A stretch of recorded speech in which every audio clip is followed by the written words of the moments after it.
여보, 이제 어머니를 요양원에 모시는 게 좋을 것 같아. 그래, 좋은 데로 한번 알아보자. 그날 밤 나는 처음으로 내 이름을 적었다. 최선자. 74년을 살면서 수없이 써왔던 이름이지만 그날 밤만큼은 달랐다. 떨리는 손으로 노트에 적은 그 세 글자는 누군가의 어머니도 누군가의 며느리도 아닌 오롯이 나 자신을 의미하는 이름이었다. 내 이름은 최선자, 올해 74이다.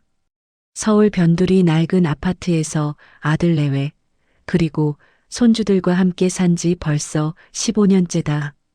남편은 아들이 23 되던 해 세상을 떠났다. 그때부터 나는 아버지 몫까지 해내야 했다.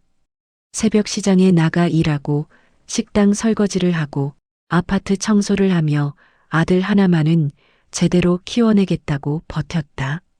아들 동진이는 그렇게 대학을 나와 괜찮은 회사에 취직했고 30에 은경이라는 여자와 결혼했다. 며느리는 처음엔 예의 바르고 상냥했다. 나는 그 애가 좋았다. 손주들이 태어난 후에도 나는 기꺼이 육아를 도왔다. 며느리가 직장을 계속 다닐 수 있도록 아침부터 저녁까지 아이들을 돌봤다. 밥을 하고 빨래를 하고 청소를 했다. 이 집이 편안한 보금자리가 되도록 내가 할 수 있는 모든 걸 했다. 그런데 언제부턴가 며느리의 눈빛이 달라졌다. 미묘하게, 천천히, 알아차리기 어려울 만큼 조금씩. 나는 그저 내가 예민해서 그런가 보다 했다. 나이 들면 괜히 서운한 게 많아진다고 하지 않나. 그렇게 스스로를 달랬다. 하지만 그날 밤 모든 게 분명해졌다. 새벽 일시였다. 여름밤 무더위에 잠을 설쳐 깨어났다. 목이 바짝 말라 물을 마시러 주방으로 나가려던 참이었다. 복도를 지나는데 거실에서 불빛이 새어나왔다. 낮은 목소리들도 함께 들려왔다. 동진이와 은경이가 아직 자지 않고 무언가 이야기를 나누고 있었다. 여보, 이제 어머니를 요양원에 보내야 할 것 같아요. 은경이의 목소리였다. 나는 복도 한가운데 멈춰섰다. 심장이 쿵 하고 내려앉는 것 같았다. 숨소리조차 내지 못한 채 그 자리에 얼어붙었다. 요양원? 갑자기 왜 그래? 동진이의 목소리는 당황스러운 듯했다. 갑자기가 아니에요. 전부터 생각해왔던 거예요. 혼자 모시기 정말 힘들어요. 요즘 어머니 자주 깜빡깜빡 하시잖아요. 어제도 가습을 끄는 걸 잊으셔서 제가 얼마나 놀랐는지 몰라요. 만약 제가 퇴근 늦었으면 어쩔 뻔했어요? 은경이의 목소리에는 한숨 섞인 불만이 가득했다. 그리고 집도 이제 너무 좁아요. 애들 크면서 공부방도 따로 필요한데 어머니가 안방 쓰고 계시잖아요. 우리는 작은 방에서 계속 이렇게 살 수는 없어요. 동우 곧 중학생 되는데 책상 놓을 공간도 없어요. 나는 어둠 속에서 벽에 등을 기댔다. 다리에 힘이 빠져 주저앉을 것 같았다. 그래도 어머니를 어떻게 해? 동진이의 목소리가 머뭇거렸다. 잠시 침묵이 흘렀다. 나는 그 침묵 속에서 아들의 다음 말을 기다렸다. 혹시 아들이 나를 지켜줄까? 혹시 며느리를 말릴까? 요즘 요양원 시설 정말 좋아요. 제 친구 시어머니도 작년에 들어가셨는데 간호사들도 친절하고 프로그램도 많대요. 어머니 혼자 집에 계시는 것보다 또래 어르신들이랑 어울리시는 게 더 좋을 수도 있어요. 은경이가 설득하듯 말했다. 다시 침묵. 그 침묵이 한없이 길게 느껴졌다. 그럼 시설 좋은 곳으로 알아보자. 동진이의 한숨 소리가 들렸다. 그 한숨은 내가 들었던 그 어떤 소리보다 차가웠다. 비수처럼 가슴을 찔렀다. 제가 알아볼게요. 내일 당장 몇 군데 전화해 볼게요. 은경이의 목소리는 이미 결정된 일을 처리하는 사무적인 톤이었다. 나는 더 이상 듣지 못했다. 아니, 듣지 않았다. 조용히 방으로 돌아왔다. 물도 마시지 않은 채 문을 닫고 침대 끝에 앉아 멍하니 창밖을 바라보았다. 거리의 가로등 불빛이 흐릿하게 보였다. 눈물이 고여서 모든 게 번져 보였다. 40년. 아들을 낳고 키우며 살아온 세월이 주마등처럼 스쳐 지나갔다. 한겨울밤 열이 펄펄 끓는 아이를 업고 응급실을 뛰어가던 날. 학원비를 마련하려고 새벽 4시에 일어나 시장에 나가던 날들. 대학 등록금을 위해 허리가 휘도록 일했던 그 모든 시간들. 남편이 세상을 떠난 후 나는 더 악착같이 살았다. 아들 하나만은 제대로 키워내겠다는 일념으로. 내 한 끼를 거르더라도 동진이 밥상만큼은 푸짐하게 차렸다. 내 옷은 몇 년씩 입어도 동진이 옷만큼은 남들 앞에서 부끄럽지 않게 사줬다. 결혼 후에도 마찬가지였다.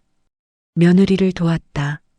손주들이 태어났을 때 산후조리부터 육아까지 며느리가 편히 직장 생활을 할 수 있도록 내가 모든 걸 감당했다.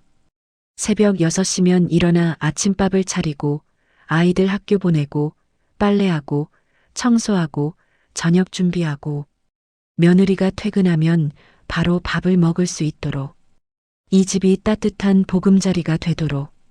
그런데 이제 나는 처리해야 할 짐이 되어버렸다. 좁은 집에서 쫓겨나야 할 방해물이 되었다. 눈물이 멈추지 않았다. 베갯잎이 축축하게 젖어들었다. 창밖이 점점 밝아오는 것을 보면서 나는 밤새 한숨도 자지 못했다.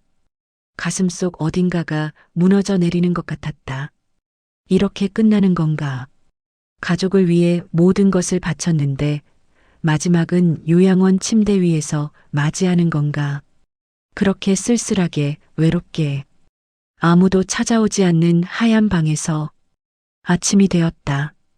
거울을 보니 눈이 퉁퉁 부어 있었다. 찬물로 여러 번 세수를 하고 화장으로 가까스로 티를 감췄다.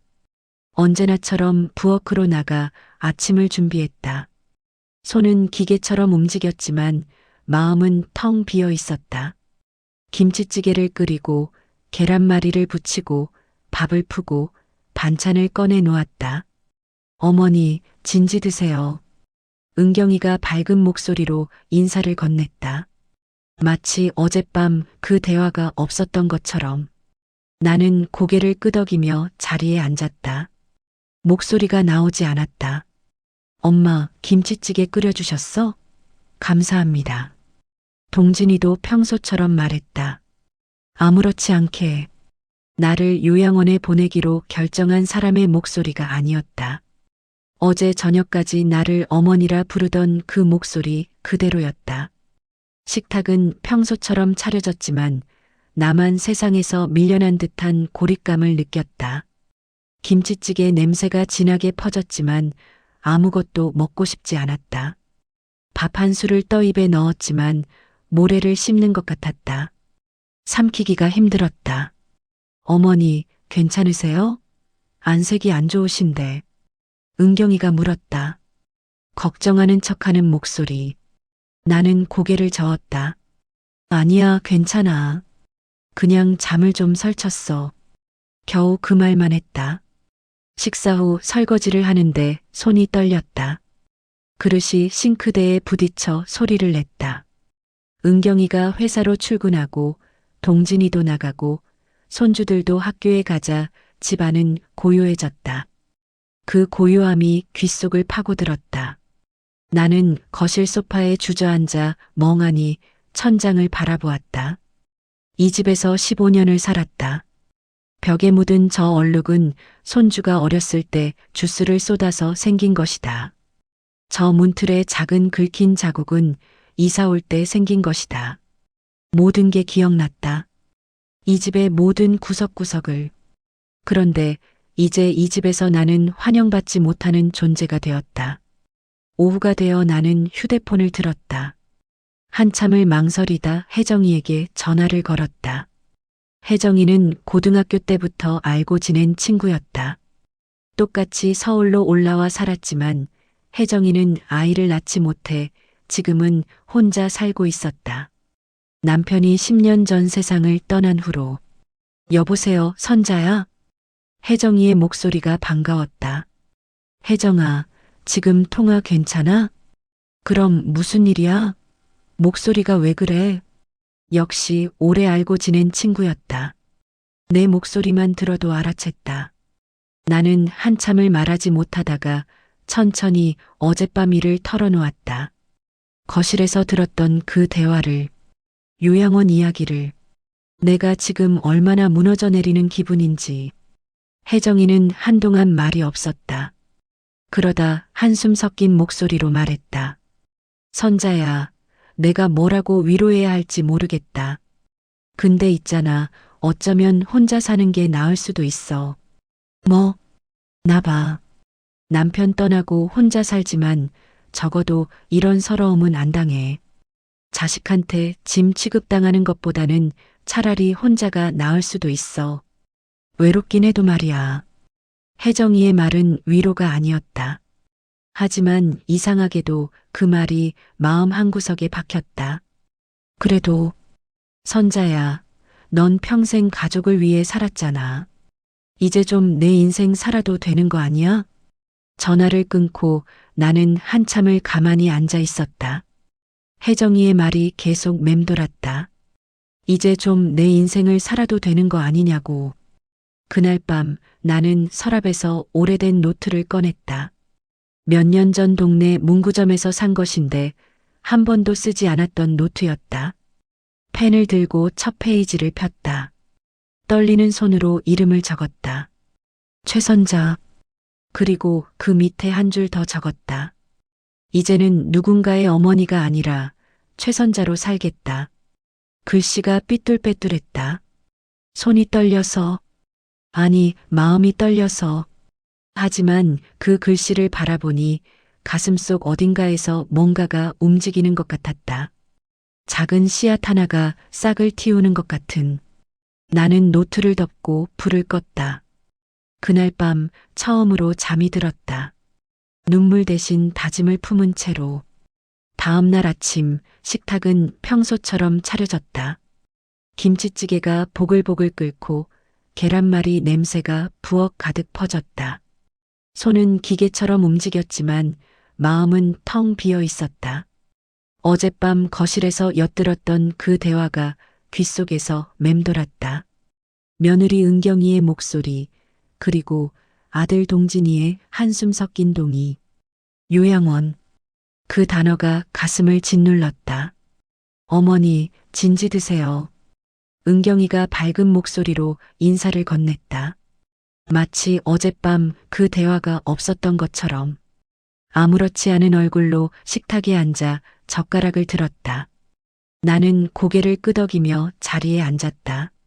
목구멍이 막힌 것처럼 목소리가 나오지 않았다. 엄마, 김치찌개 끓여주셨어요? 오늘따라 맛있겠는데. 동진이가 평소처럼 말했다. 환한 미소까지 지으며. 나를 요양원에 보내기로 결정한 사람의 얼굴이 아니었다. 어제 저녁까지 나를 어머니라 부르던 그 목소리 그대로였다. 나는 밥 한 술을 떠입에 넣었다. 모래를 씹는 것 같았다. 삼키기가 힘들었다. 김치찌개에 국물을 한 숟가락 떠서 입에 넣었지만 맛을 느낄 수 없었다.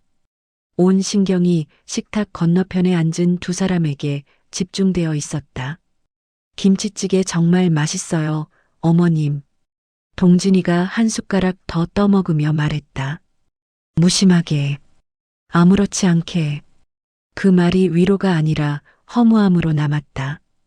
김치찌개가 맛있다고? 그래서 뭐가 달라지나? 내가 평생 끓여온 이 찌개가, 매일 아침 차려온 이 밥상이 결국 나를 지켜주지 못했다. 나는 여전히 요양원으로 보내질 사람이었다. 잘 먹겠습니다. 은경이가 공손하게 인사했다. 친절한 며느리, 예의 바른 며느리.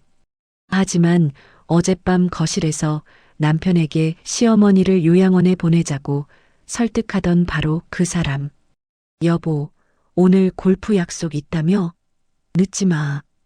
은경이가 동진에게 말했다. 자상한 아내의 목소리였다.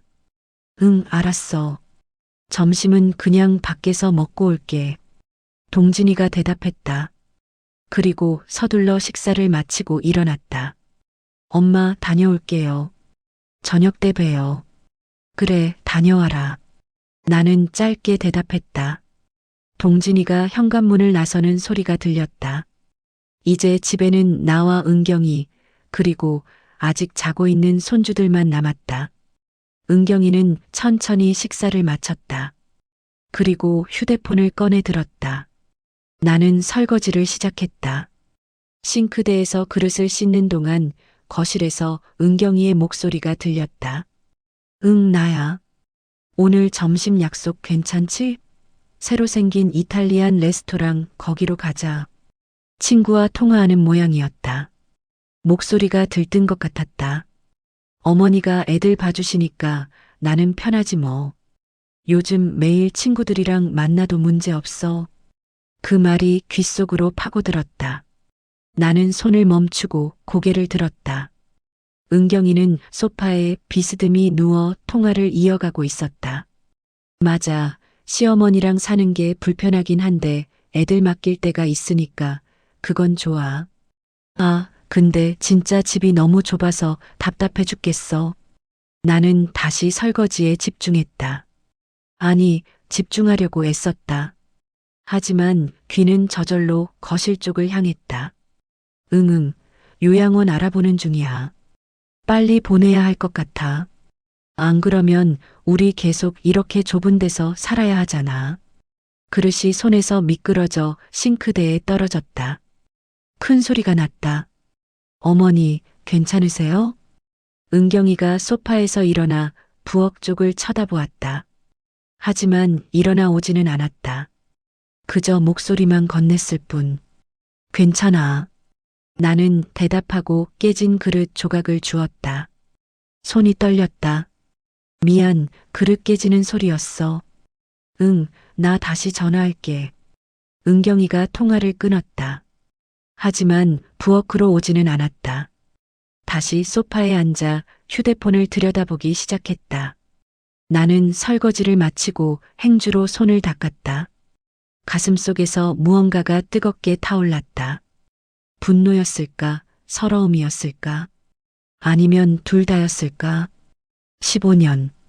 이 집에서 며느리를 도우며 산 세월이었다. 손주들이 태어났을 때부터 나는 육아를 도맡았다. 은경이가 친구들을 만날 수 있도록, 쇼핑을 다닐 수 있도록, 편히 쉴 수 있도록.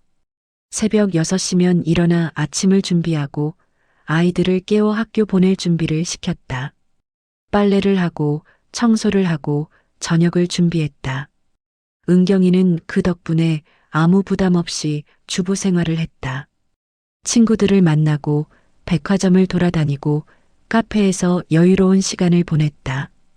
육아원에 아이를 맡길 필요도 가사 도우미를 부를 필요도 없었다. 시어머니가 다 해주니까. 그런데 이제 나는 쓸모없는 짐이 되었다. 좁은 집에서 쫓겨나야 할 방해물이 되었다. 어머니, 저 오늘 친구 만나러 나갔다 올게요. 은경이가 방에서 나오며 말했다. 화장을 고치고 옷을 갈아입은 모습이었다. 애들은 제가 깨워 놓을게요. 점심은 어머니가 챙겨주세요. 부탁이 아니라 통보였다. 당연히 해줄 거라는 전제가 깔린 말투. 그래. 나는 짧게 대답했다. 다른 말을 할 수가 없었다. 은경이는 명품 가방을 들고 현관문을 나섰다. 그 가방은 작년 생일에 동진이가 사준 것이었다. 200만 원이 넘는 가방. 나는 평생 그런 가방 한 번 들어본 적이 없었다. 문이 닫히는 소리가 들렸다. 집안이 고요해졌다. 나는 거실 소파에 주저앉았다. 멍하니 창밖을 바라보았다. 햇살이 따스하게 들어왔지만 마음은 얼어붙은 것 같았다. 벽에 걸린 가족 사진이 눈에 들어왔다. 동진이 결혼식 날 찍은 사진이었다. 환하게 웃고 있는 신랑 신부, 그 옆에 서 있는 나. 그때는 행복했다. 아들이 좋은 사람 만나 결혼해서 다행이라고 생각했다. 며느리가 착해 보여서 고마웠다. 하지만 그건 착각이었다. 아니, 처음에는 진심이었을지도 모른다. 시간이 흐르면서 변한 건지 아니면 처음부터 가면을 쓰고 있었던 건지 알 수 없었다. 언제부턴가 느꼈던 것이다. 며느리의 눈에 보이지 않는 무시하는 듯한 태도를, 말투는 공손하지만 그 속에 담긴 차가움을. 나는 그동안 내가 예민해서 그런가 보다 했다. 나이 들면 괜히 서운한 게 많아진다고들 하지 않나.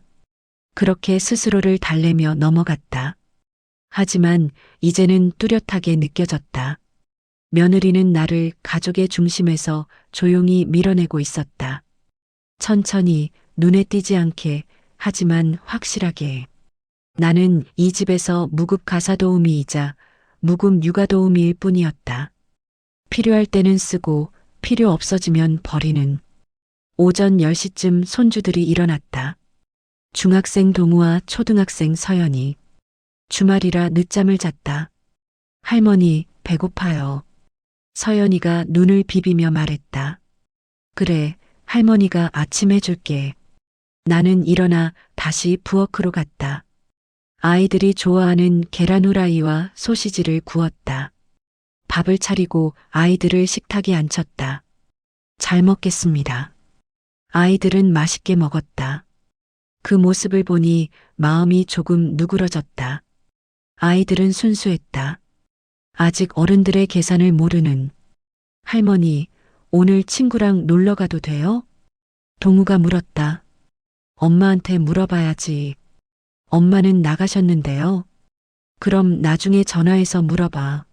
네. 아이들은 식사를 마치고 각자 방으로 들어갔다. 게임을 하러. 나는 또다시 설거지를 시작했다. 하루에 몇 번씩 싱크대 앞에 서는 걸까? 점심시간이 되었다. 아이들을 위해 김치볶음밥을 만들었다. 은경이는 아직 돌아오지 않았다. 친구들과 점심을 먹고 있겠지. 여유롭게, 아무 걱정 없이. 오후 3시쯤 은경이가 돌아왔다. 얼굴이 환했다. 즐거운 시간을 보낸 게 분명했다. 어머니, 다녀왔습니다. 그래, 왔니? 애들은요? 방에 있어. 그럼 저 좀 쉴게요. 오늘 많이 걸었더니 피곤하네요. 은경이는 방으로 들어갔다. 문을 닫는 소리가 들렸다. 나는 거실에 혼자 남았다. 텔레비전을 켰지만 무슨 프로그램이 나오는지 집중할 수 없었다. 저녁 시간이 다가왔다. 나는 다시 부엌에 섰다. 저녁 메뉴를 생각했다. 동진이가 좋아하는 제육볶음을 해볼까? 아니면 생선구이? 냉장고를 열어 재료를 확인했다. 그때 은경이가 방에서 나왔다. 어머님, 응? 다음 주말에 저희 부부 저녁 식사 약속이 있어요. 은경이의 목소리에는 묘한 긴장감이 있었다. 그래, 그럼 가보렴. 어머님이 아이들 좀 봐주세요. 명령조였다. 부탁이 아니라 통보였다. 당연히 돌봐줄 거라는 전제가 깔린 말투. 허락을 구하는 게 아니라 통보하는 것이었다. 나는 은경이를 바라보았다. 며느리는 태연한 얼굴로 나를 쳐다보고 있었다. 거절할 수 없다는 걸 알고 있는 얼굴이었다. 15년 동안 한 번도 거절한 적 없는 시어머니. 언제나 순순히 고개를 끄덕이던 시어머니. 알겠어. 나는 그렇게 대답했다. 다른 말을 할 수가 없었다. 거절하면 분위기가 나빠질 것이고 또다시 며느리 입에서 요양원 이야기가 나올지도 몰랐다. 감사합니다, 어머님. 저희 오래 걸리지 않을게요. 은경이는 다시 방으로 들어갔다. 감사하다는 말에는 진심이 없었다. 그저 형식적인 인사일 뿐. 당연한 걸 해주는 사람한테 건네는 무심한 감사. 나는 냉장고 문을 닫았다. 가슴속에서 무언가가 뜨겁게 타올랐다. 분노였을까? 서러움이었을까? 아니면 둘 다였을까? 저녁 식사 시간이 되었다. 동진이가 골프를 마치고 돌아왔다.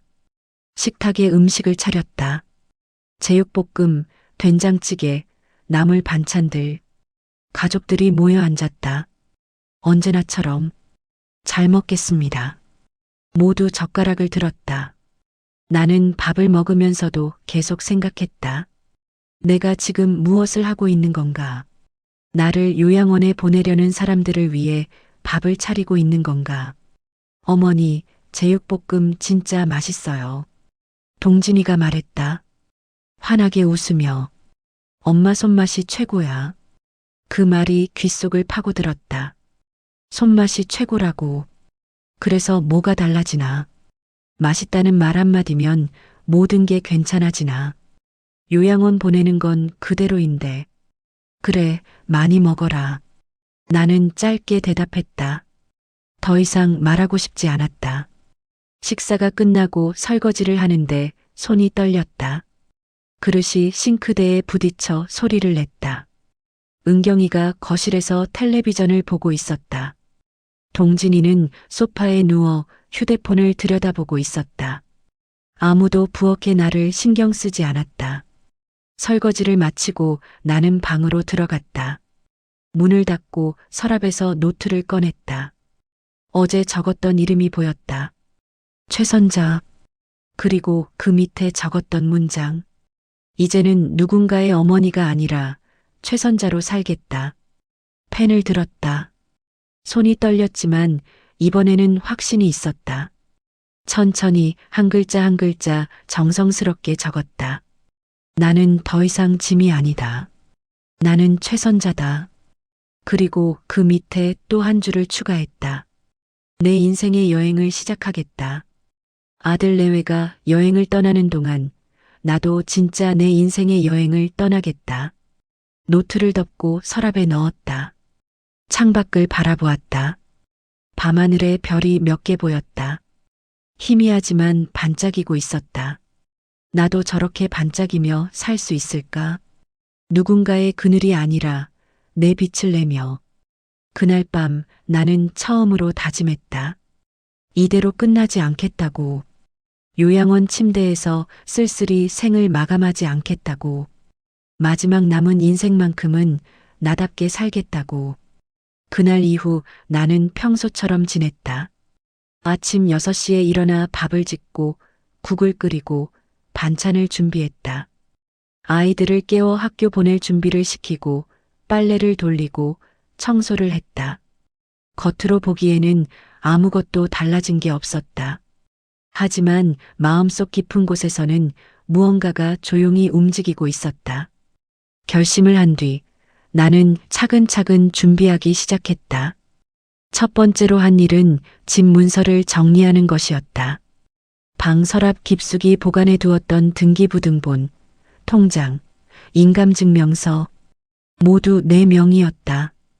이 집은 남편이 세상을 떠난 후 내가 10년 넘게 새벽 시장 일과 식당, 설거지, 아파트 청소로 번 돈을 모아 산 것이었다. 동진이가 결혼하고 얼마 안 되어 내가 마련한 집이었다. 서류를 하나하나 펼쳐보며 지난 세월이 떠올랐다. 겨울 새벽 추위 속에서 손이 꽁꽁 얼어가며 시장 바닥을 쓸던 날들. 식당에서 기름때 묻은 그릇을 씻다가 손등이 트고 갈라지던 날들. 그렇게 모은 돈이었다. 한 푼 한 푼이 내 땀과 눈물이었다. 아들을 위해서라고 생각했다. 아들이 장가가면 살 집이 필요하니까. 며느리와 손주들이 편히 살 수 있게. 하지만 그들은 내가 이 집을 어떻게 마련했는지 몰랐다. 아니, 알려고 하지 않았다. 그저 당연히 주어진 것처럼 여기며 살았다. 며칠 후 나는 동네 부동산에 들렀다. 조심스럽게 문을 열고 들어가자 사무실에 앉아있던 젊은 남자가 고개를 들었다. 어서 오세요. 무엇을 도와드릴까요? 집을 좀 내놓으려고 하는데요. 아, 매매하시려고요? 어느 아파트신가요? 나는 주소를 말했다. 남자는 컴퓨터를 두드리며 시세를 확인했다. 이 평수면 요즘 8억에서 8억 5천 정도 하는데요. 상태 좋으시면 9억까지도 가능하고요. 8억 5천에 내놓고 싶은데요. 알겠습니다. 그럼 한번 방문해서 집 상태 확인하고 계약서 작성해야 하는데 언제가 좋으세요? 나는 잠시 생각했다. 동진이와 은경이가 집에 없을 때여야 했다. 평일 낮 시간으로 해주세요. 2시쯤이요. 네, 그럼 내일 2시에 방문하겠습니다. 부동산을 나서는 발걸음이 무겁지 않았다. 오히려 가벼웠다. 무언가를 시작했다는 느낌이 들었다. 다음 날 오후 2시 부동산 중개인이 집을 방문했다. 은경이는 친구들과 점심 약속이 있다며 나가고 없었다. 아이들은 학교에 있었다. 집 관리 잘 되어 있네요. 이 정도면 8억 5천도 금방 나갈 것 같은데요. 중개인은 집안을 둘러보며 말했다. 빨리 팔리면 좋겠네요. 요즘 이 동네 수요가 좋아서 금방 계약될 겁니다. 그런데 가족분들은 다 아시는 거죠? 곧 알게 될 거예요. 중개인은 고개를 갸웃했지만 더 묻지 않았다. 계약서를 작성하고 돌아갔다. 그날 저녁 나는 은행 통장을 정리했다. 적금 통장 3개, 예금 통장 2개. 모두 합치면 2억 5천만 원 정도 되었다. 이것도 내가 평생 모은 돈이었다. 남편 사망보험금 일부와 내가 일하며 번 돈, 그리고 쪼개서 저축한 돈들. 며칠이 지나고 부동산에서 연락이 왔다. 어르신, 집 보러 온 사람이 있어요. 이번 주말에 방문하고 싶다는데 괜찮으세요? 주말은 안 돼요. 평일로 해주세요. 아, 네. 그럼 제가 다시 조율해 볼게요. 나는 평일 시간을 맞춰 몇 차례 집을 보여줬다. 은경이가 외출한 틈을 이용했다. 다행히 며느리는 자주 나갔다. 친구들을 만나러, 백화점에 가러, 카페에 가러. 나 덕분에 자유로운 시간이 많았으니까. 일주일쯤 지났을 때 부동산에서 연락이 왔다. 어르신, 계약하겠다는 분이 나타났어요. 8억 5천 현금으로요. 그래요? 좋아요. 다만 급하게 들어가고 싶다고 하시는데 한 달 안에 비워주실 수 있으세요? 가능해요. 그럼 계약금은 내일 받으시고 잔금은 2주 후로 잡을게요. 전화를 끊고 나는 창밖을 바라보았다. 15년을 살았던 이 집. 손주들이 태어나고 자란 이 집. 하지만 이제 이 집에서 나는 설 자리가 없었다. 아니, 애초에 내 자리는 없었는지도 모른다. 계약금을 받은 다음 날 나는 은행에 갔다. 적금과 예금을 모두 해지했다. 어르신, 이 적금은 만기까지 아직 6개월 남았는데 지금 해지하시면 이자를 못 받으세요. 은행 직원이 말했다. 괜찮아요. 지금 필요해서요. 알겠습니다. 창구를 오가며 통장을 정리하는데 2시간이 걸렸다. 2억 5천만 원이 현금으로 내 손에 들어왔다. 무거운 돈가방을 들고 은행을 나섰다. 집으로 돌아와 방 안에서 돈을 정리했다. 현금 2억 5천만 원과 곧 들어올 집 잔금 8억 5천만 원. 총 11억. 평생 모은 전 재산이었다. 나는 조용히 집안을 둘러보았다. 거실에 놓인 소파, 식탁, 텔레비전. 아이들 방에 있는 책상과 침대. 모두 내 돈으로 산 것들이었다. 하지만 하나도 가져가지 않을 생각이었다. 필요한 것만 챙기면 됐다. 옷 몇 벌, 화장품, 그리고 몇 안 되는 사진들. 작은 캐리어 하나를 꺼내 짐을 쌌다. 많지 않았다. 74년을 살았지만 정작 내 것이라고 할 만한 건 별로 없었다. 평생 남을 위해 살았으니까. 짐을 다 싸고 나니 마음이 이상했다. 후회는 아니었다. 오히려 홀가분했다. 무거운 짐을 내려놓은 것 같았다. 이틀 후 집잔금 날이 다가왔다. 부동산 사무실에서 계약을 진행했다. 8억 5천만 원이 내 계좌로 들어왔다. 중개 수수료를 제하고 나니 정확히 11억 정도가 남았다. 이사는 언제 하세요? 새로 집을 산 사람이 물었다. 2주 안에 나갈 거예요. 감사합니다. 깨끗하게 관리해 주셔서 좋네요. 계약을 마치고 집으로 돌아왔다. 이제 시간이 없었다. 며칠 안에 떠나야 했다. 그날 저녁 나는 평소처럼 저녁 식사를 준비했다. 된장찌개, 불고기, 나물 반찬들. 마지막이 될지도 모를 식사였다. 가족들이 모여 앉았다. 잘 먹겠습니다. 동진이와 은경이 그리고 아이들이 젓가락을 들었다. 나는 그들을 바라보았다. 이 식탁에 함께 앉는 것도 이제 마지막 일지 몰랐다. 어머니, 불고기 맛있어요. 동진이가 말했다. 언제나처럼 아무것도 모른 채 많이 먹어. 나는 짧게 대답했다. 식사가 끝나고 설거지를 마쳤다. 그리고 방으로 들어가 마지막으로 짐을 확인했다. 작은 캐리어 하나. 그게 전부였다. 다음 날 저녁 드디어 그날이 왔다. 나는 평소처럼 저녁 식사를 준비했다.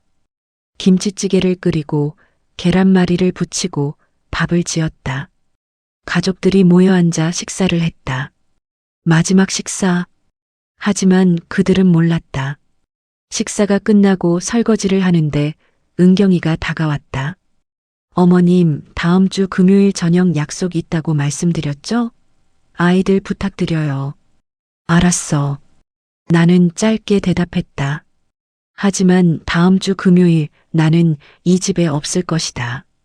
설거지를 마치고 나는 방으로 들어갔다. 미리 싸둔 캐리어를 꺼냈다. 그리고 거울을 보았다.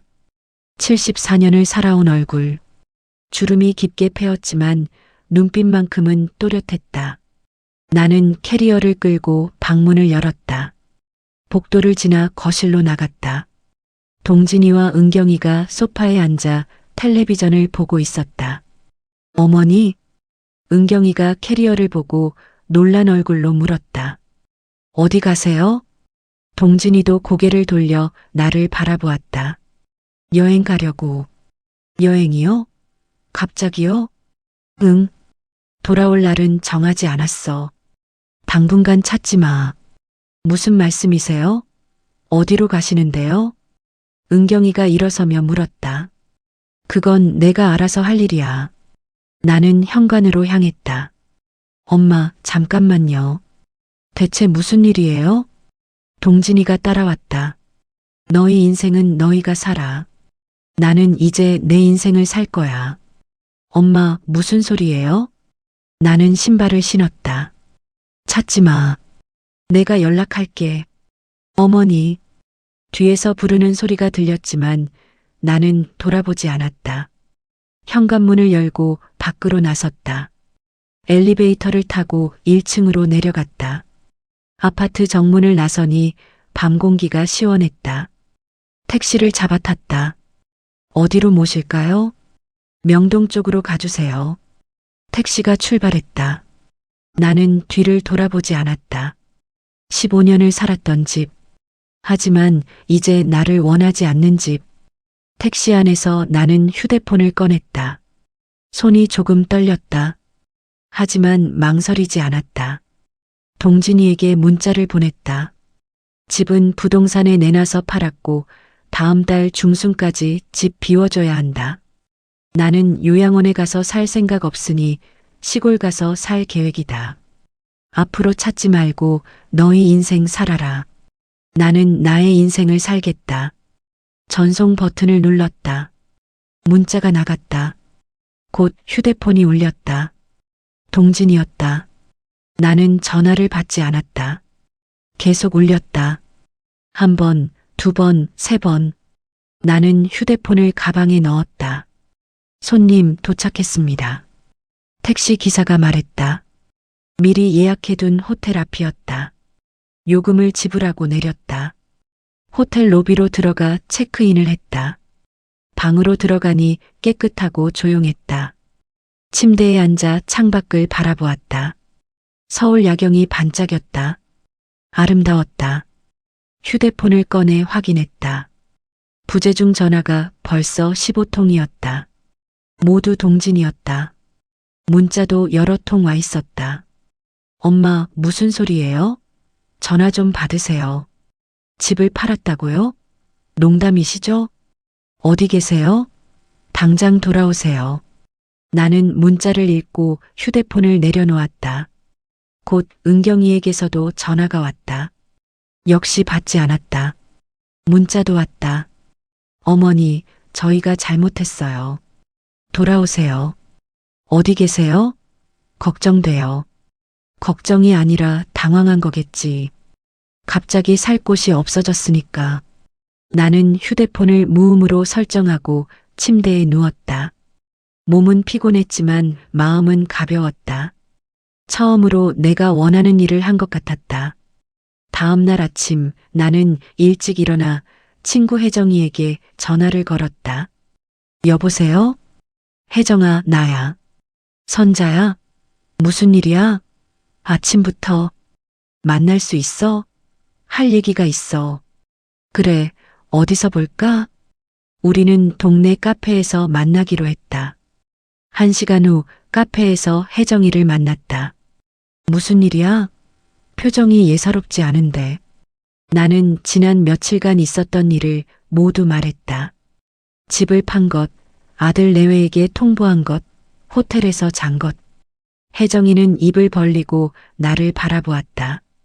진짜로 그렇게 한 거야? 응. 대단하다, 선자야. 나였으면 그렇게 못했을 거야. 혜정아.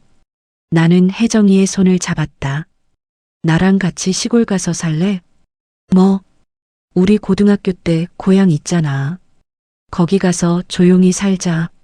나 이제 돈도 생겼어. 집도 살 수 있고.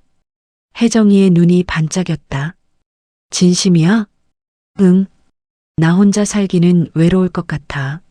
내가 같이 있어주면 좋겠어. 혜정이는 한참 나를 바라보다가 고개를 끄덕였다. 좋아. 나도 이 동네에서 혼자 사는 거 외로웠어.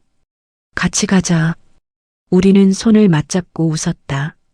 70 넘은 나이에 새로운 시작을 하는 것이었다. 그럼 집부터 알아볼까? 응, 파주 쪽이 어때?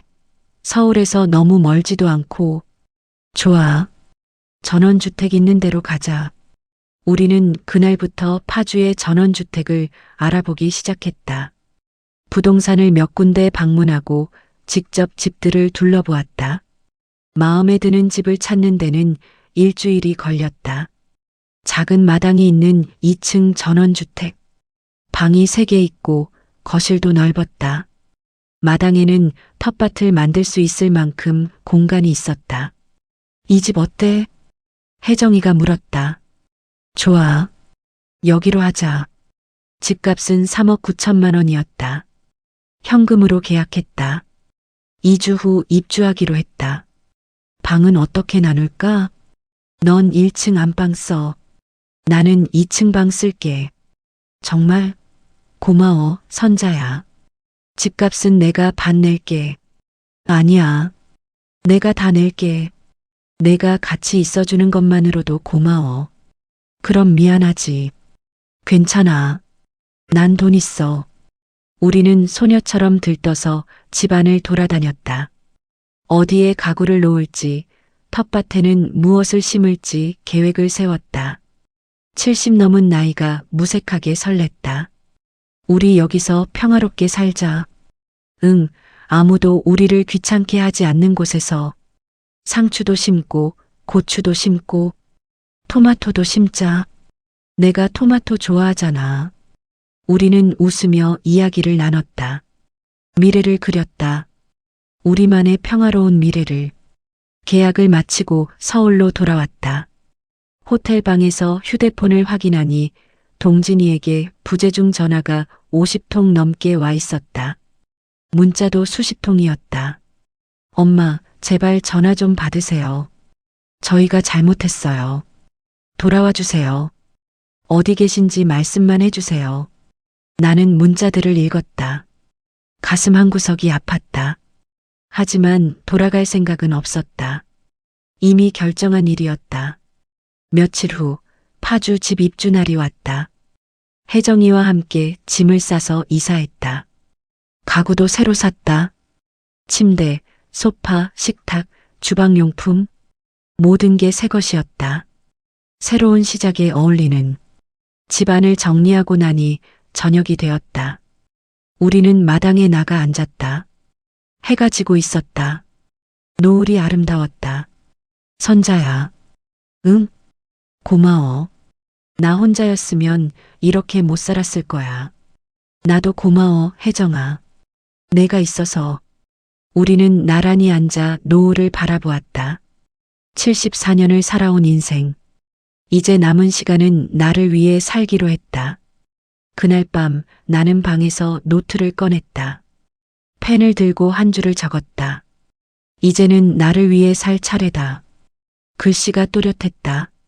손이 떨리지 않았다. 마음이 단단했으니까. 창밖을 바라보았다. 별이 총총히 빛나고 있었다. 서울에서는 볼 수 없던 별들. 나도 저 별처럼 빛나며 살 수 있을까? 아니, 이미 빛나기 시작했다. 내 빛으로. 파주에 온 지 일주일이 지났다. 아침이면 혜정이와 함께 마당에 나가 텃밭을 가꿨다. 상추, 고추, 토마토 모종을 심었다. 흙을 만지며 땀을 흘리는 시간이 좋았다. 누구를 위해서가 아니라 나를 위해 하는 일이었다. 선자야, 이 상추 좀 봐. 벌써 싹이 나왔어. 혜정이가 신이 나서 말했다. 그러게. 우리가 심은 거라 더 예쁘네. 우리는 마당 한쪽에 작은 평상도 놓았다. 저녁이면 그곳에 앉아 차를 마시며 이야기를 나눴다. 학창 시절 얘기, 젊었을 때 얘기, 그동안 살아온 이야기들. 시간이 천천히 흘렀다. 서두를 필요가 없었다. 동진이에게서는 여전히 전화가 왔다. 처음 일주일은 하루에 10통씩 걸려왔다. 나는 받지 않았다. 문자도 계속 왔다. 엄마, 전화 좀 받으세요. 이게 대체 무슨 짓이에요? 당장 전화하세요. 나는 문자를 읽기만 하고 답장하지 않았다. 아직 마음이 정리되지 않았다. 파주에 온 지 2주쯤 지났을 때 동진이에게서 또 전화가 왔다. 이번에는 받기로 했다. 언제까지 피할 수는 없었으니까. 여보세요? 엄마. 동진이의 목소리가 터져 나왔다. 분노로 가득한 목소리였다. 어머니, 아무 말도 없이 집을 팔고 나가버리시면 어떡해요? 그래서 나는 차분하게 대답했다. 그래서요? 우리 지금 전세도 못 구해서 월세로 살고 있어요. 보증금도 부족해서 작은 집으로 들어갔고요. 그건 너희가 알아서 해야 할 일이지. 어떻게 이러실 수가 있어요? 저희한테 한마디 상의도 없이. 동진이의 목소리가 점점 높아졌다. 상해? 내 집인데 왜 너희한테 상의를 해야 하니? 저희가 거기서 살고 있었잖아요. 그래서 한 달 시간을 준 거 아니니. 그 안에 이사 갈 때 알아보라고. 엄마, 진짜 너무하시는 거 아니에요? 나는 한참을 말없이 듣다가 조용히 입을 열었다. 너희는 아직도 정신을 못 차렸구나. 네. 그 집은 내 집이야. 평생 내가 벌어서 내가 산 집이다. 너희 사는 일은 이제 너희가 알아서 해야지. 왜 아직도 나한테 기대려 하니? 차분하지만 단호한 말이었다.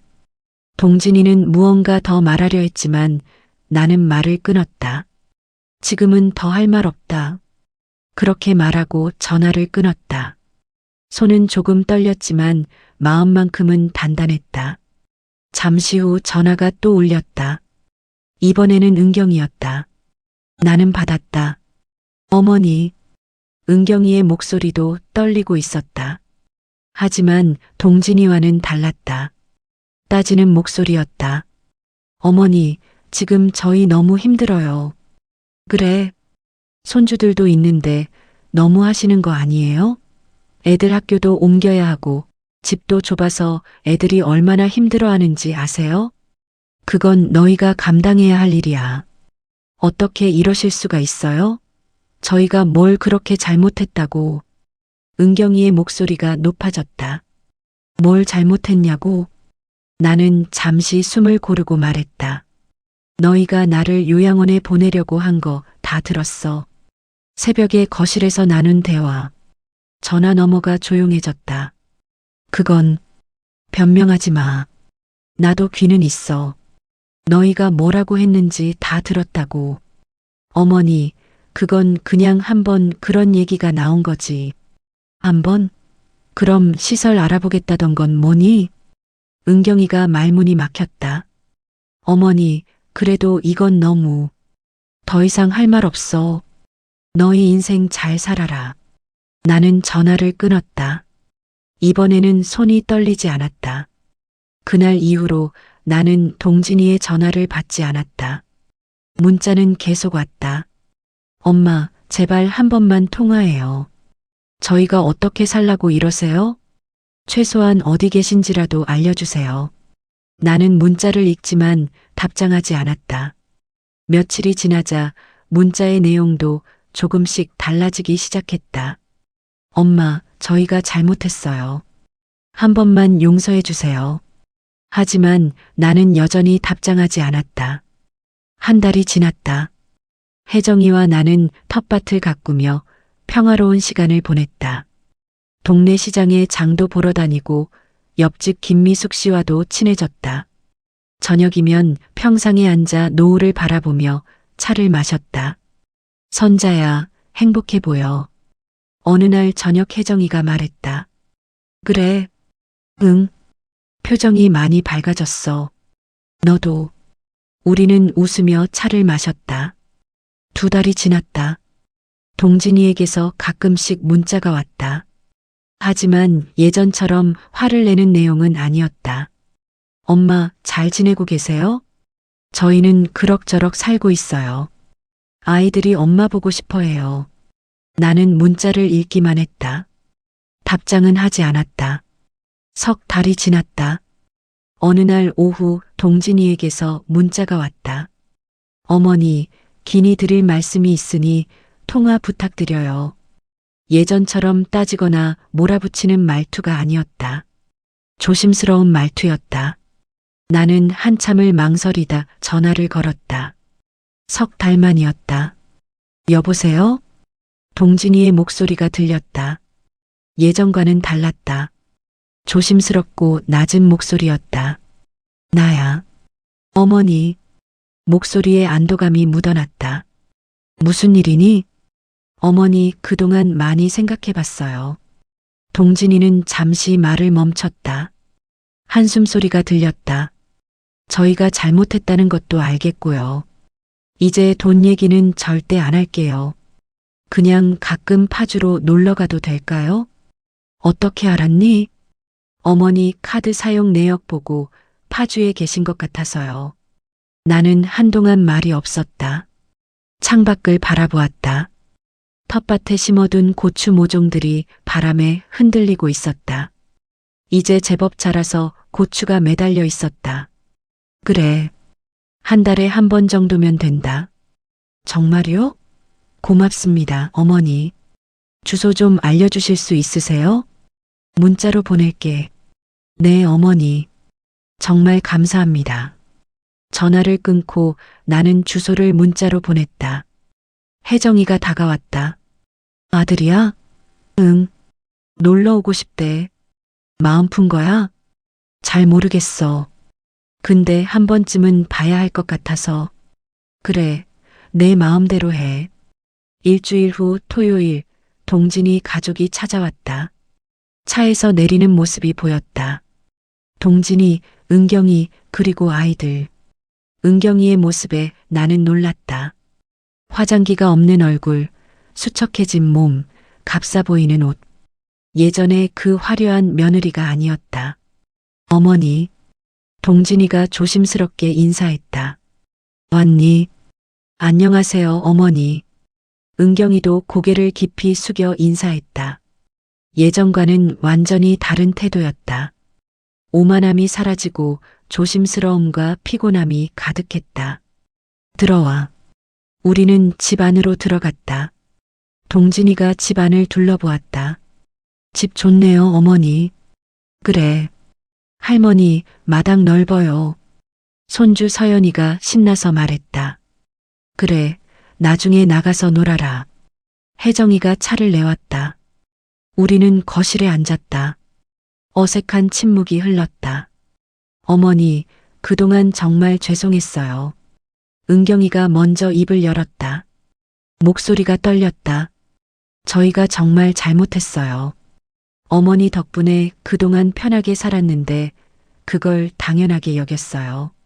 나는 차를 한 모금 마시며 은경이를 바라보았다. 눈가에 다크서클이 짙었다. 지금 어떻게 사니? 월세로 살고 있어요. 동진이가 대답했다.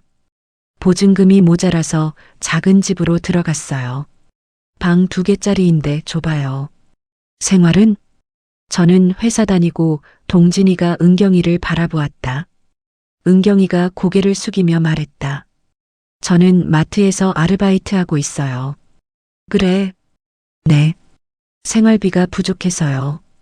어머니 안 계시니까 애들 봐줄 사람도 없고 학원비도 만만치 않고. 은경이의 목소리가 점점 작아졌다. 애들 밥도 제가 다 챙겨야 하고 빨래도 하고 청소도 하고 어머니가 얼마나 고생하셨는지 이제야 알았어요.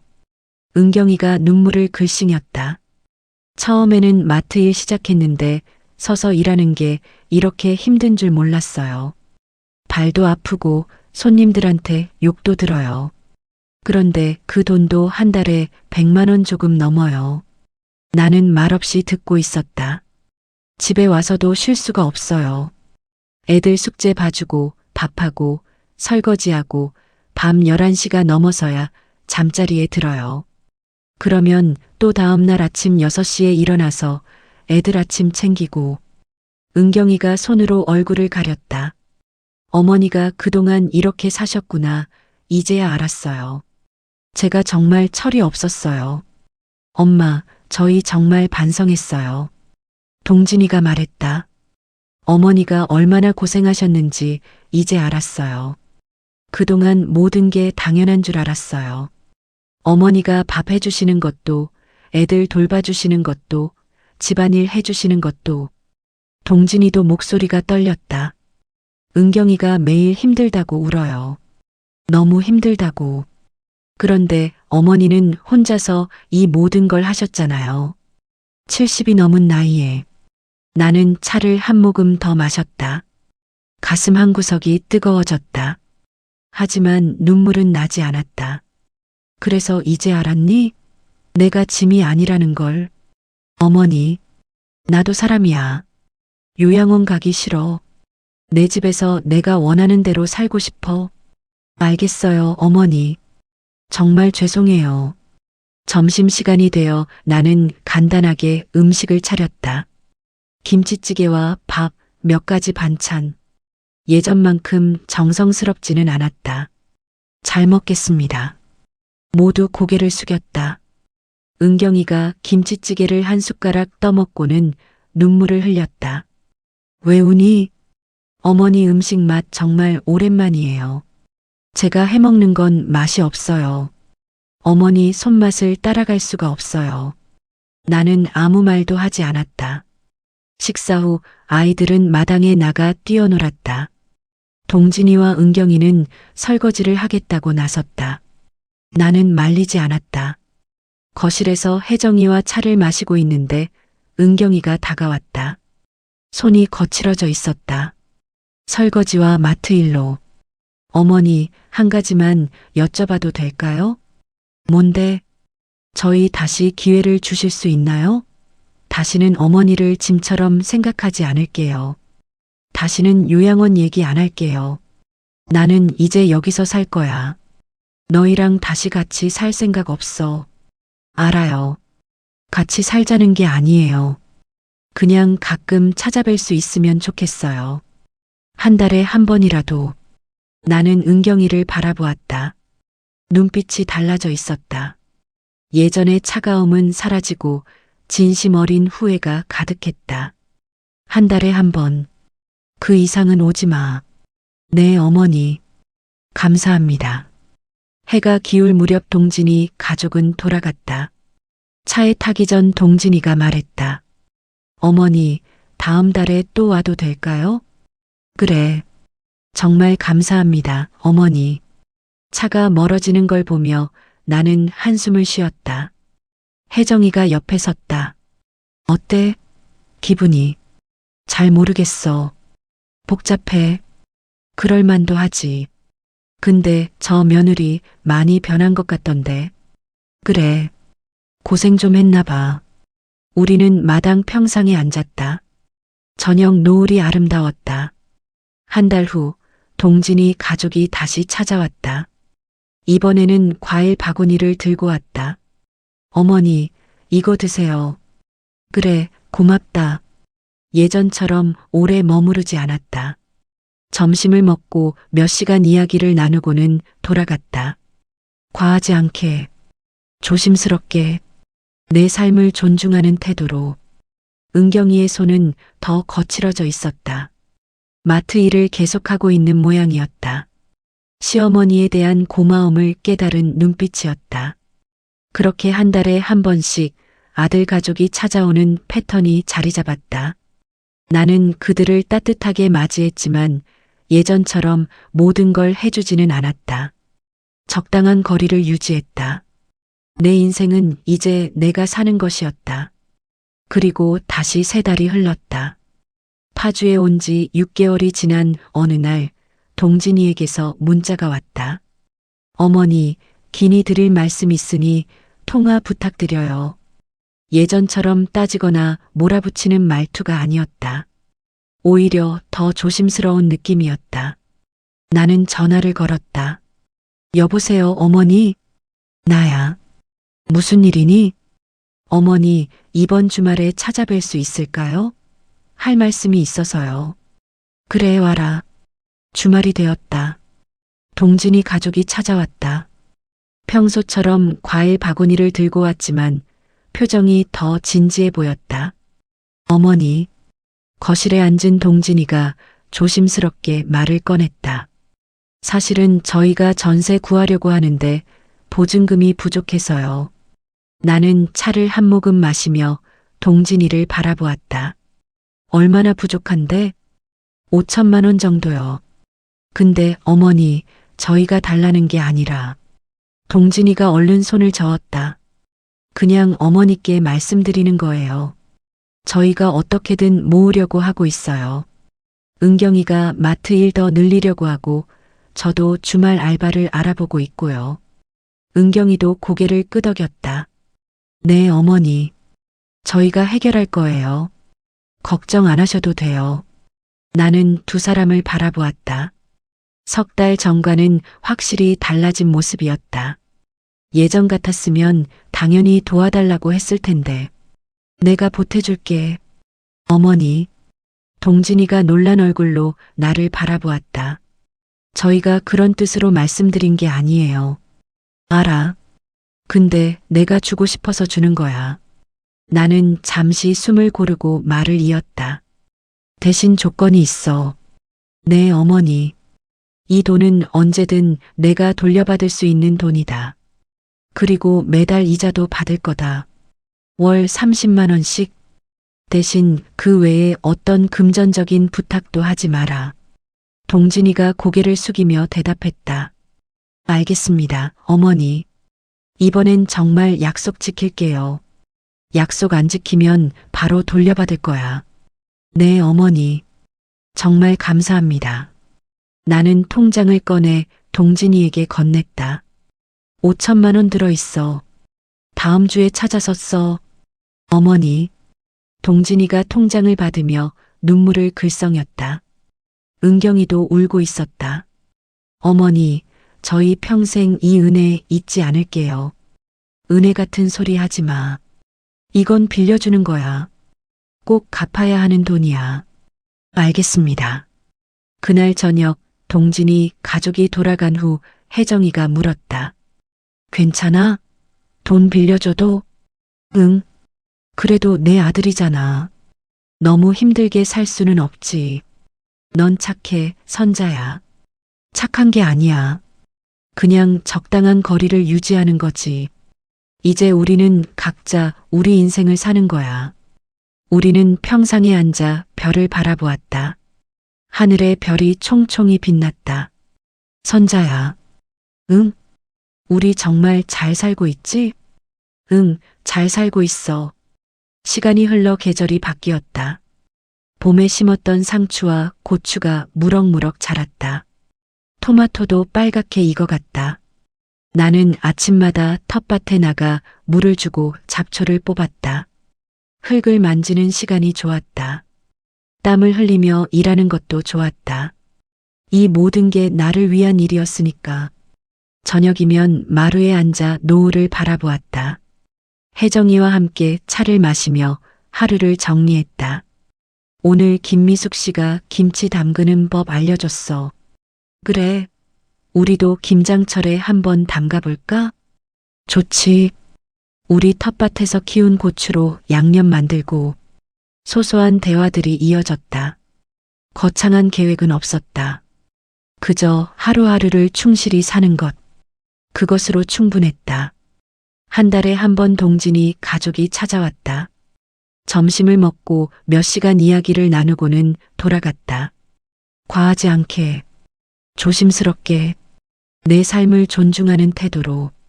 어느 날 동진이가 말했다. 어머니, 다음 달부터 이자 꼬박꼬박 드릴게요. 그래. 약속 지켜라. 네, 어머니. 그리고 정말 감사합니다. 고맙다는 말할 시간에 돈이나 잘 벌어라. 네, 열심히 벌게요. 은경이도 많이 달라졌다. 화장기 없는 얼굴에 거친 손이었지만 눈빛만큼은 예전과 달랐다. 진심이 담겨 있었다. 어머니, 이번에 텃밭에서 딴 상추 좀 가져가도 될까요? 그래, 가져가. 고추도 좀 땄으니까 가져가. 감사합니다, 어머니.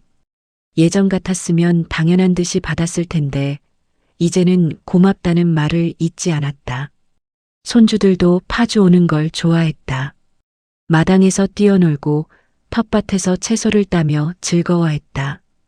할머니, 다음에 또 올게요. 그래, 또 와라. 아이들을 보면 마음이 따뜻해졌다. 아이들은 순수했다. 어른들의 잘못과는 상관없이. 어느 날 저녁 나는 방에서 노트를 꺼냈다. 예전에 적었던 문장들이 보였다. 최선자. 이제는 누군가의 어머니가 아니라 최선자로 살겠다. 나는 더 이상 짐이 아니다. 나는 최선자다. 이제는 나를 위해 살 차례다. 나는 펜을 들고 마지막 줄을 추가했다. 나는 잘못된 선택을 한 게 아니다. 나는 비로소 나답게 살기 시작한 것뿐이다. 노트를 덮고 창밖을 바라보았다. 별이 빛나고 있었다. 74년을 살아왔지만 진짜 내 인생은 이제 시작이었다. 누군가를 위해 사는 삶이 아니라 나를 위해 사는 삶. 누군가의 그늘이 아니라 내 빛으로 빛나는 삶. 가을이 깊어갔다. 텃밭에서 마지막 고추를 따고 김장 준비를 시작했다.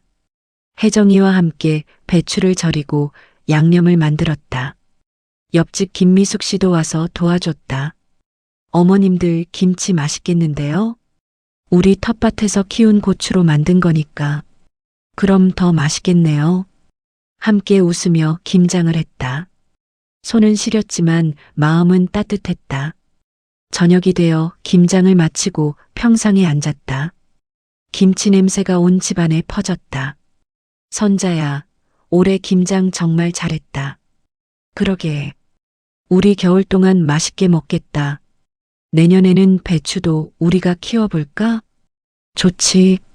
텃밭 좀 더 넓히자.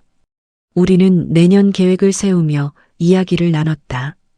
내년이 있다는 게 좋았다. 앞으로 살아갈 날들이 남아있다는 게 감사했다. 동진이가 약속대로 매달 30만 원씩 이자를 보내왔다. 한 번도 빠짐없이. 그 돈으로 나는 혜정이와 함께 맛있는 걸 사 먹기도 하고 옷도 사고 텃밭 용품도 샀다. 선자야, 오늘 뭐 먹을까? 파전 부쳐 먹을까? 막걸리랑. 좋아. 우리는 시장에 나가 재료를 사고 집에 와서 파전을 부쳤다. 바삭바삭한 파전과 막걸리 한 잔. 소박하지만 행복한 저녁이었다. 겨울이 왔다. 텃밭은 잠시 쉬는 시간이었다. 나는 집안에서 뜨개질도 하고 책도 읽었다. 혜정이와 함께 드라마도 보고 동네 사람들과 차도 마셨다. 크리스마스가 다가왔다. 동진이가 전화를 걸어왔다. 어머니, 크리스마스에 저희가 파주로 가도 될까요? 그래, 와라. 감사합니다. 어머니 좋아하실 만한 거 준비해 갈게요. 크리스마스 당일 동진이 가족이 찾아왔다. 케이크와 선물을 들고 어머니 메리 크리스마스? 손주들이 신나서 인사했다. 그래, 너희도 메리 크리스마스? 우리는 함께 케이크를 먹고 이야기를 나눴다. 창밖에는 눈이 내리기 시작했다. 와, 눈이다. 아이들이 밖으로 뛰어나갔다. 마당에서 눈사람을 만들며 즐거워했다. 어머니, 행복해 보이세요. 은경이가 말했다. 그래, 나 행복해. 정말 다행이에요. 어머니 덕분에 저희도 많이 배웠어요. 뭘 배웠는데? 가족의 소중함이요. 그리고 당연한 건 없다는 것도요. 나는 고개를 끄덕였다. 저녁이 되어 동진이 가족이 돌아갔다. 눈이 펑펑 내리는 길을 조심히 운전해 가라고 당부했다. 네, 어머니. 조심히 갈게요. 새해에 또 뵐게요. 그래, 조심해서 가거라. 차가 멀어지는 걸 보며 나는 집 안으로 들어갔다. 혜정이가 따뜻한 차를 내왔다. 좋은 크리스마스였네. 응, 좋았어. 우리는 창밖에 눈을 바라보며 차를 마셨다. 새해가 밝았다. 나는 아침 일찍 일어나 해맞이를 했다. 마당에 서서 떠오르는 해를 바라보았다. 새로운 한 해가 시작되었다. 75살. 새로운 나이를 맞이했다. 하지만 두렵지 않았다. 오히려 기대되었다. 앞으로 어떤 날들이 펼쳐질지. 혜정이가 옆에 섰다. 새해 복 많이 받아, 선자야. 너도 혜정아. 우리는 손을 잡고 해를 바라보았다. 그렇게 나는 나의 인생을 살기 시작했다. 누군가의 어머니도 누군가의 며느리도 아닌 최선자로서 내가 원하는 대로, 내가 선택한 대로 텃밭을 가꾸고 친구와 차를 마시고 노을을 바라보는 소소한 일상. 그 속에서 나는 행복을 찾았다. 한 달에 한 번 아들 가족을 맞이하고 적당한 거리를 유지하며 지내는 삶. 그것으로 충분했다. 나는 스스로에게 말했다. 나는 잘못된 선택을 한 게 아니다. 나는 비로소 나답게 살기 시작한 것뿐이다. 이 이야기를 보시는 여러분께 감사드립니다. 누군가의 인생이 아닌 자신의 인생을 사는 것, 그것이 얼마나 소중한지 이 이야기가 전해드렸으면 좋겠습니다. 오늘도 이 채널을 찾아주신 여러분, 구독과 좋아요는 저에게 큰 힘이 됩니다. 다음에도 좋은 이야기로 찾아뵙겠습니다. 감사합니다.